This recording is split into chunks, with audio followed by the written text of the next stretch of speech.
तर पहिली आमची मागणी होती, तुम्ही त्यांना ऑक्युपंट्स म्हणून जाहीर करा आणि जे काही तांत्रिक आणि लीगल संरक्षण असतं ते द्या. दुसरी गोष्ट म्हणजे हा जो तिढा निर्माण झालेला आहे कोर्टामध्ये, एक सक्षम प्राधिकरण कोण आहे हा लवकर सोडवा. कोर्टामध्ये तुमचा इगो बाजूला ठेवा आणि सांगा कोर्टाच्या समोर की म्हाडाच हे सक्षम प्राधिकरण आहे. का अजून ते अडले, का राज्य सरकारकडून पुढे काही कारवाई झाली नाही त्याच्यात कोणास ठाऊक. आणि तिसरी गोष्ट आणि सर्वात महत्त्वाची गोष्ट जी मी मागणी केली होती अधिवेशनात ती हीच होती की ज्या काही उपकरप्राप्त इमारती आहेत किंवा सेस प्रॉपर्टीज असतील किंवा पागडीवाले प्रॉपर्टीज असतील ह्यांना तुम्ही स्पष्टपणे एक ट्रिगर द्या की मोडकळीस बिल्डिंग आली असेल किंवा नसेल, पण 60 वर्षाची एकदा बिल्डिंग झाली तर पुनर्विकासाची संधी पहिली जागा मालकाला आणि मग तिकडच्या टेनंट्सना हे तुम्ही शक्य करून द्या. पण झालं असं, एका बाजूला हे सगळं न होता जे काही गृहनिर्माण मंत्र्यांनी घोषणा केली ती फक्त आणि फक्त जागा मालकांसाठी होती आणि बिल्डरांसाठी होती. आणि म्हणून त्यांनी जे होर्डिंग लावलेत पागडी मुक्त मुंबई, त्याचा अर्थ हाच होतो की पागडीमध्ये सगळे राहणारे जे मुंबईकर आहेत, जे लाखो मुंबईकर आहेत, त्यांना मुंबईतून बाहेर घालवायचं. किंवा मग ते अदानीचे कसे धारावीमधले लोक देवनार डम्पिंग ग्राउंडवर न्यायचं, तसं तिथे देवनार डम्पिंग ग्राउंडवर नेण्याचा प्रयत्न हा कदाचित एकनाथ मिंदेंचा असू शकतो. पण बघा ना, जे मी फेकनाथ मिंदे एवढ्यासाठीच बोलतोय कारण सगळ्या गोष्टी तर फेक आहेतच, पण ही घोषणा देखील अशी फेक आहे त्यांची घोषणा काय, जर मी नीट ऐकलं असेल आणि तुम्ही पण नीट ऐका, ते त्यांच्या स्क्रीन व्हिडिओग्राफ पण आहेत. त्यांनी सांगितलं आहे की पुनर्विकासासाठी पागडीच्या आम्ही म्हणजे ते भाजप आणि मिंदे हे नवीन धोरण आणत आहेत आणि त्या धोरणाप्रमाणे जे तिथे राहतात जे टेनंट्स आहेत, जेवढी जागा त्यांची आत्ता आहे तेवढीच जागा निश्चित केली जाईल. म्हणजे जर तुम्ही 10 बाय 10च्या खोलीत राहत असाल, जो काही पुनर्विकास स्वतः करता त्याच्याप्रमाणे 500 square foot, 560 square foot, 700 square foot, कोणा 300 स्क्वेअर फूट, जे काही तुम्ही ठरवता ते होतं. पण मिंदेंच्या घोषणेप्रमाणे आणि ह्या धोरणाप्रमाणे तुम्हाला जेवढी जागा आहे आत्ता तीच सुनिश्चित करून तेवढीच जागा तुम्हाला मिळेल. पण जागा मालकांनी अधिक ठिकाणी आपण पाहाल, जास्ती करून ठिकाणी जागा मालकांची आता जे काही राईट्स आहेत ते बिल्डरांनी घेतलेत, त्यांना वाढीव FSI मिळणार, TDR मिळणार, अजून कॉम्पेन्सेटरी काहीतरी मिळणार, इन्सेंटिव्ह मिळणार, बेनिफिट मिळणार. म्हणजे नेमकं तुम्ही कोणाचं सरकार आहात? ह्या जागा मालकांची लॉबी तुमच्या सरकारमध्ये काही फंडिंग काही केलं का त्यांनी किंवा काही वेगळ्या मार्गाने घुसलेत का? बिल्डरांची लॉबी जी असेल, मी नेहमी सांगतो की हे सरकार भाजपचं जे आहे ते बिल्डर जनता पार्टी आहे, ते भारतीय जनता पार्टी नाहीच आहे. आणि खरोखर तुम्ही पाहाल की सगळ्या ज्या घोषणा आहेत ते बिल्डरांसाठी केलेल्या आहेत. तर ही पागडीची घोषणा, आणि आज आपल्याच माध्यमातून सगळ्या पागडीमध्ये राहणाऱ्या मुंबईकरांना मी विनंती करत आहे की हे जे काही पागडी मुक्त मुंबई जे बोलत आहेत, मिंदे बोलत असतील, भाजप बोलत असतील, फसवी घोषणा आहे, बळी पडू नका आणि जे सत्य आहे ते जाणून घ्या. त्यांना तुम्हाला मुंबईतून बाहेर काढून टाकायचं आहे. ही खरी गोष्ट आहे आणि खरी परिस्थिती आहे. दुसरी जी काही बातमी मी तिथे असताना पाहिली, कारण ही परत मागणी आमची सतत राहिलेली आहे, जी आमची मागणी आहे ती हीच आहे की 2 गोष्टी ह्याच्यात. पोलीस हाऊसिंगबद्दलचा जो विषय येतो, पोलीस हाऊसिंग, जे पोलीस आमचे सगळे कर्मचारी आहेत, पोलीस ऑफिसर्स आहेत, त्यांना मुंबईमध्ये जिथे आत्ता पोलीस कॅम्प्स आहेत तिथे चांगल्या राहण्यासाठी चांगल्या जागा झाल्या पाहिजे. महाविकास आघाडी सरकार पडण्याच्या आधी जे मार्चमध्ये अधिवेशन झालं त्याच्यात आम्ही 650 कोटी मला वाटतं हे पोलीस हाऊसिंगसाठी वेगळे काढून ठेवले होते. आपण पाहत असाल मोठ्या प्रमाणात आम्ही पोलीस हाऊसिंग सुधारतो, मुंबई असेल इतर शहरांमध्ये असेल. पण हा सगळा कार्यक्रम आता ठप्प पडलेला आहे. आणि जे रिटायर्ड पोलीस परिवार आहेत त्यांच्या वतीने 2 मागण्या होत्या. एक, जो दंडनीय शुल्क जो आमच्या वेळी 25 रुपये प्रति स्क्वेअर फूट होता, जो आता 150 रुपये प्रति स्क्वेअर फूट केला आहे, तो स्थगित करून परत 25 रुपयावर आणावा. आणि दुसरं म्हणजे रिटायर्ड पोलीस कर्मचाऱ्यांना किंवा परिवारांना तुम्ही मुंबईमध्येच, मुंबई MMR क्षेत्र नाही, मुंबईमध्ये, मुंबई शहरामध्येच तिथे त्याच कॅम्पामध्ये किंवा आजूबाजूला कुठेतरी जागा निर्माण करून त्यांना PMA आवास योजना असेल किंवा अशा काही धर्तीवर त्यांना जागा उपलब्ध करून द्या किंवा सोसायटी बनवण्याचा प्रयत्न करा. पण मला वाटतं मी हे जी बातमी ऐकली ती अध्यक्ष महोदयांचं एक बाईट ऐकला की आता नवीन एक समिती गठीत होणार आहे. पण पुन्हा एकदा मी सर्वच पोलीस कर्मचाऱ्यांनी पोलीस परिवारांना विनंती करत आहे की ज्यांच्या कोणाची इच्छा असेल मुंबईत घर मिळवण्याची किंवा चांगलं घर प्राप्त करण्याची, ह्या घोषणेला बळी पडू नका, फसून जाऊ नका. कारण पुन्हा एकदा तुम्हाला आठवण करून देतो, 2016मध्ये अशीच समिती गठीत झाली होती, 2019मध्ये अशीच घोषणा झाली होती, 2024मध्ये अशीच घोषणा झाली होती. आणि कलानगरच्या बाजूला आमच्याकडे जिथे गव्हर्नमेंट हाऊसिंग आहे, गव्हर्नमेंट कॉलनी आहे, आमचा निर्णय होता की तिकडच्या शासकीय कर्मचाऱ्यांना तिकडेच परमनंट हक्काची घरं देण्याची. पण हा निर्णय बदलून तिथे हायकोर्टासाठी ह्यांनी जागा निर्माण करून दिली. ठीक आहे, काही प्रॉब्लेम नाही. अवतीभोवती जी जागा आहे तिथे आपण शासकीय कर्मचाऱ्यांसाठी जागा निर्माण करू शकतो का? तर तिथे 10 महिन्यापूर्वी एक समिती बसली, अशीच समिती गठीत केली गेली. समिती बसलेली आहे, एकदाच भेटलेली आहे, पुढे बसूनच आहे. 10 महिने झाले, पुढे काही कारवाई झाली नाही. तर पुन्हा एकदा मी तुम्हाला सगळ्यांना सांगतोय की फसून घेऊ नका. हे सगळं जे आहे हे निवडणुकीपूर्वीचं भाजपच्या फसव्या घोषणा आहेत, ह्याला बळी पडू नका. तिसरं आणि सगळ्यात महत्त्वाचं म्हणजे उपनगरामध्ये साधारणपणे दहिसर आणि जुहू ह्या परिसरामध्ये आपल्या सर्वांना माहिती आहे हाय फ्रिक्वेन्सी रेडार आहे, काही डिफेन्स लँड्स आहेत आणि वर्षानुवर्ष तिथे आपण प्रयत्न करतोय, सगळेच प्रयत्न करत आहेत की इथे पुनर्विकासाला कशी चालना मिळू शकते. आमचं सरकार असताना देखील आम्ही पर्यायी जागी शोधून तिथे पुढे काम सुरू करत होतो. पण हे सरकार जे आता भाजपचं सरकार आहे गेले 2-2.5 वर्ष राज्यात आहे, 1 वर्ष देवेंद्र फडणवीस साहेब पुन्हा एकदा मुख्यमंत्री आहेत. पण पुन्हा करत आपण जर पाहिलं तर गेले 12 वर्ष भाजपचं सरकार केंद्रामध्ये, गेले 12 वर्षातून 2 वर्ष जर आमची सोडली, 2-2.5 वर्ष जर आमची सोडली तर भाजपचंच सरकार इथे राज्यात आहे. आणि तरी देखील जुहू परिसर असेल किंवा दहिसर परिसर असेल, अंधेरीचा परिसर असेल, DN नगरचा, ह्या खोट्या घोषणा पुन्हा भाजप तिथे जाऊन करत असतं.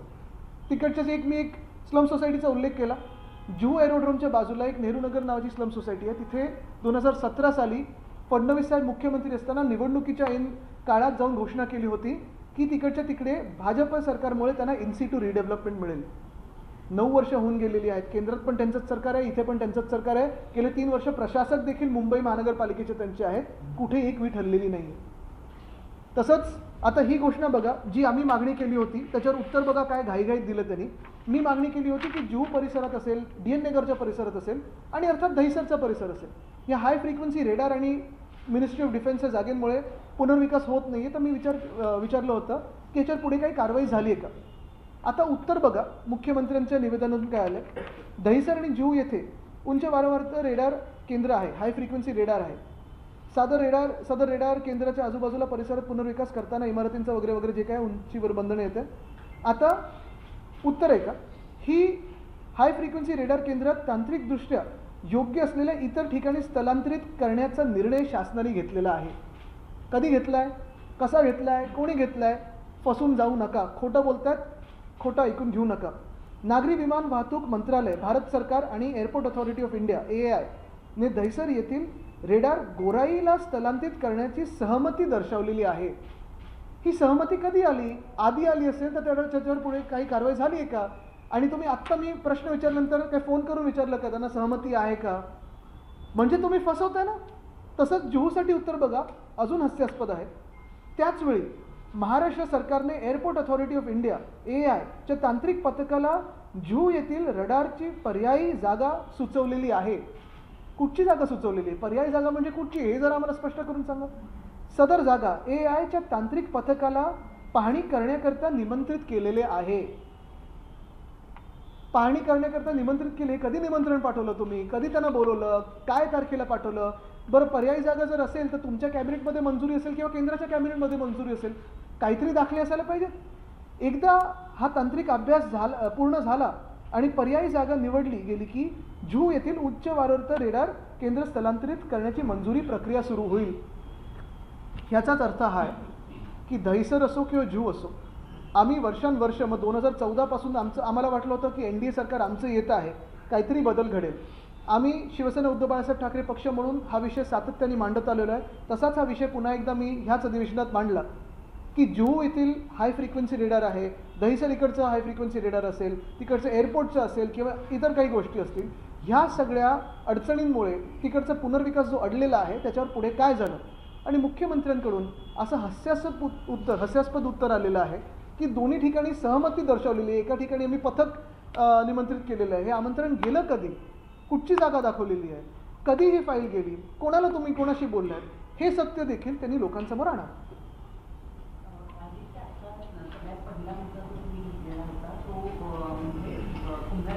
पागडी ज्या या सगळ्या इमारती आहेत यांची विभागणी करून काही म्हाडाला, काही MMRDA काही BMCला विकसित करण्यासाठी दिलं आहे. BMCला मुद्दा सांगायचं झालं तर त्यातून BMCला उत्पन्न मिळेल असं सुद्धा सांगण्यात आलेलं होतं. ती विभागणी आधीच झालेली. तुम्ही बोलताना असं म्हणाला की म्हाडाला ही संपूर्ण जबाबदारी देण्यात यावी, पण ते नाही.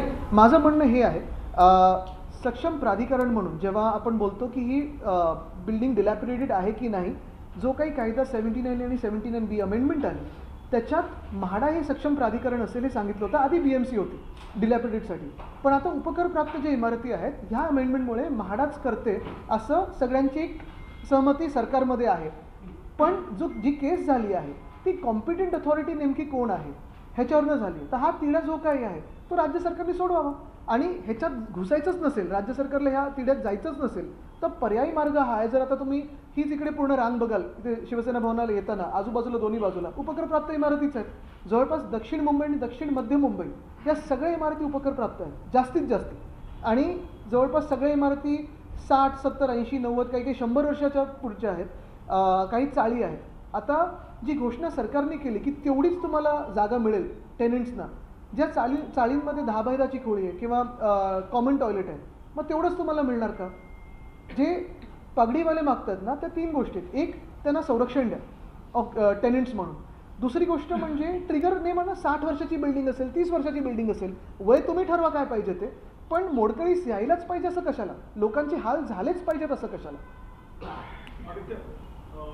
तुम्ही पागडी सिस्टम बद्दल बोललात, खास करून साऊथ मुंबईमध्ये या चाळीस. तुमचं पण पागडीच होतं ना? हो, आजही पागडी. तर तुम्ही अनेक वेळा फिरलाय. तुम्ही वाचलात, तुमचं रिडेव्हलपमेंटला गेलो ऑलरेडी. आमचं त्याच्या गेलंय, आधी फॉर्च्युनेटली आमचं गेलंय, पण बाजूच्या नाही गेलं. माझा प्रश्न असा आहे की महारेरासारखी एक कॉम्पिटंट अथॉरिटी आहे जी इतर वेळी नवीन कन्स्ट्रक्शनवर नेहमी एक वचक ठेवून असते, पण रिडेव्हलपमेंटची जेव्हा गोष्ट येते किंवा पागडीची जेव्हा गोष्ट आहे तेव्हा महारेराला काही अथॉरिटी नाहीये. तर जेव्हा तुम्ही कॉम्पिटंट अथॉरिटीची गोष्ट करताय तर महारेराला या अथॉरिटी दिल्या तर चालतील का, किंवा महारेरा ही तुम्हाला वाटतं का की कॉम्पिटंट अथॉरिटी आहे? बघा, मुंबईमध्ये साधारणपणे 14,500 ते 15,000 इमारती ज्या सेस्ट आहेत किंवा उपकरप्राप्त आहेत. माझं मत स्पष्टपणे असं आहे की जी आपण अमेंडमेंट आणली होती दोघांना फेअर होती, दोघांना बरोबरची होती. जे जागा मालक आहेत त्यांना पहिली संधी देत होतो आणि तेव्हा टेनंटशी त्यांना साधारणपणे सहमती लागत होती. तसंच जर जागा मालकांना जमत नसेल तर टेनंट्सचा मार्ग मोकळा आहे, जो काही विकासक नेमायचा तो, आणि विकासक नेमल्यानंतर जागा मालकाला कॉम्पन्सेशन मिळत होतं. तर म्हणणं एवढं साधं सोपं आहे की सगळं काही बाहेर एकाच अथॉरिटीवर टाकण्यापेक्षा, एकाच प्राधिकरणावर टाकण्यापेक्षा तुम्ही जे चालू आहेत त्याला थोडा मार्ग सोपा करून द्या. आता रेराचा पण जो विषय मी आपल्याला आठवत असेल अधिवेशनात ह्याच मांडलं होतं की SRA पण रेरासारखी एक अथॉरिटीची जरूर आहे, कारण रेरामध्ये आता किती वर्ष केसेस काही पेंडिंग आहेत.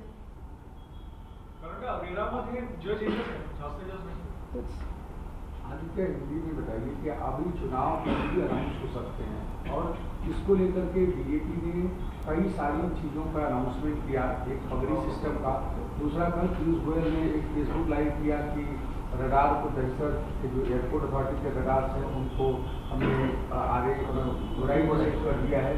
तो इस तरीके से देखते हैं उसका कितना लगभग 4 बजे भी प्रेस कॉन्फ्रेंस हो ही जाएगी चुनाव आयोग की, और उसी चुनाव आयोग के घोषणा के पहले जो अभी सत्र हुआ, अधिवेशन हुआ महाराष्ट्र असेंबली का, उसमें हमने काफ़ी सारे मांगे की थी, और ये मांगे अभी की नहीं है, कई सारी ऐसे मांगे थी जो हम अपने कार्यकाल में काम करते आए हैं. उन्हें स्थगिति मिली है अभी इस सरकार के दौरान, और अभी सरकार की आंखें खुली हैं. लेकिन एक ही बात है, मैं यही कहना चाहता हूँ कि काफ़ी सारी जो घोषणाएं की है भाजपा सरकार ने, जैसे राज्य सरकार के चुनाव के पहले उन्होंने घोषणा की थी कि लाड़की बहन इस योजना में 2,500 से ज़्यादा बढ़ाकर वो 2,100 रुपये देने वाले थे. अभी तक वो घोषणा वैसे ही रही है, पेपर पे ही रही है, उनके चुनाव पत्र में रही है, आगे कुछ हुआ नहीं है.